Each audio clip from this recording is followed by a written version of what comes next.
অসুস্থ হলে আগে ঝাড়ফুঁক করাবে, একদম ডাক্তার দেখানোর কোনো দরকার নেই। যদি আপনি এইটা ভেবে থাকেন তাহলে এই ভিডিওটা আপনার জন্য। আমার ভিডিওটি সবাইকে হয়তো নাও ভালো লাগতে পারে, ঠিক আছে?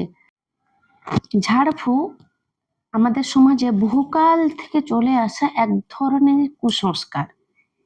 এর জন্য মানুষ তার অসুখ বিসুখ হোক, সংসারে কোনো ঝামেলা হোক, কারোর সঙ্গে শত্রুতা হোক, পড়াশোনা যে কোনো বিষয়ের সমাধান ওকে ঝাড়ফুঁক, তন্ত্র মন্ত্র, গুণিন ইত্যাদির দিকে সবাই সবসময় যায়। এখনো সমাজে এমনও মানুষ আছে সাপে কামড়ালে পর্যন্ত ডাক্তার দেখায় না, ঝাড়ফুঁক তান্ত্রিকের কাছে যায়, ঝাড়ফুঁক করায়। কোনো কিছুই হলো একদিন হয়তো অনেকে ডাক্তারই দেখায় না, ডাইরেক্ট ঝাড়ফুঁকের কাছে চলে যাবে। কেউ বলে বদনজর লেগেছে, কেউ বলে ভূতের প্রভাব পড়েছে, কেউ বলে অশুভ শক্তির আক্রমণ হয়েছে। আর এইসবের জন্য মানুষ তান্ত্রিকের কাছে ঝাড়ফুঁক বেশি করাতে যায়। যদি সত্যি কথা, এর কোনো বৈজ্ঞানিক কোনো ভিত্তি নেই। এগুলো অশিক্ষা ও ভয়ের জন্যই সমাজে কুসংস্কারগুলো দিন দিন আরো বেশি পরিমাণে প্রভাব ফেলছে সমাজে। এর সবচেয়ে ভয়ানক দিক, মানে মারাত্মক দিক যেটা, সেটা হলো ঝাড়ফুঁকের উপরে বিশ্বাস করে মানুষ ট্রিটমেন্ট না করে সামান্য রোগগুলোকে মারাত্মক করে ফেলে।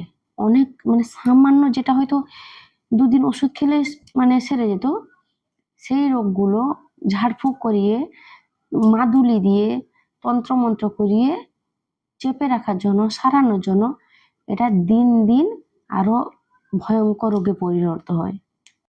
বিশেষ করে শিশু, গর্ভবতী নারী ও মানসিক ভারসাম্যহীন লোকেদের সমাজে মানে এই ঝাড়ফুঁক তন্ত্রবিদ্যাতে বেশি স্বীকার করা হয়। কেন?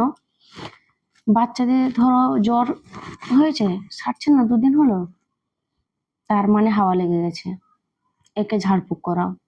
তার মানে কেউ নজর দিয়েছে, একে ঝাড়ফুঁক করাও। গর্ভবতীদের নজর দিয়েছে, ঝাড়ফুঁক করা।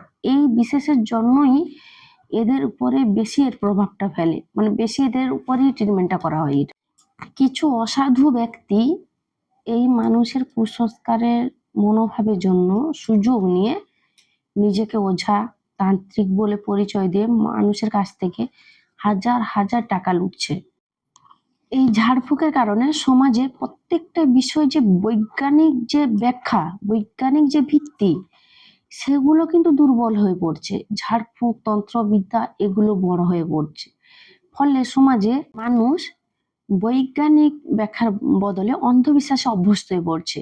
কিন্তু এর সমস্যা সমাধান কিছু মানে বিশেষ কষ্টকর নয়। মানুষের মধ্যে একটু শিক্ষা, সচেতনতা এবং বিজ্ঞান মনস্কতা থাকলেই কিন্তু এই অন্ধবিশ্বাসগুলো দূর করা সম্ভব।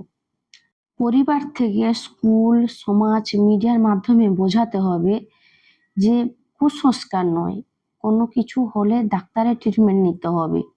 সমস্যার সমাধান আসবে যুক্তি ও জ্ঞান থেকে, ভয়, অন্ধবিশ্বাস থেকে নয়। যদি ভালো লাগে তাহলে ভিডিওটি লাইক করে দিও এবং শেয়ার করে দিও।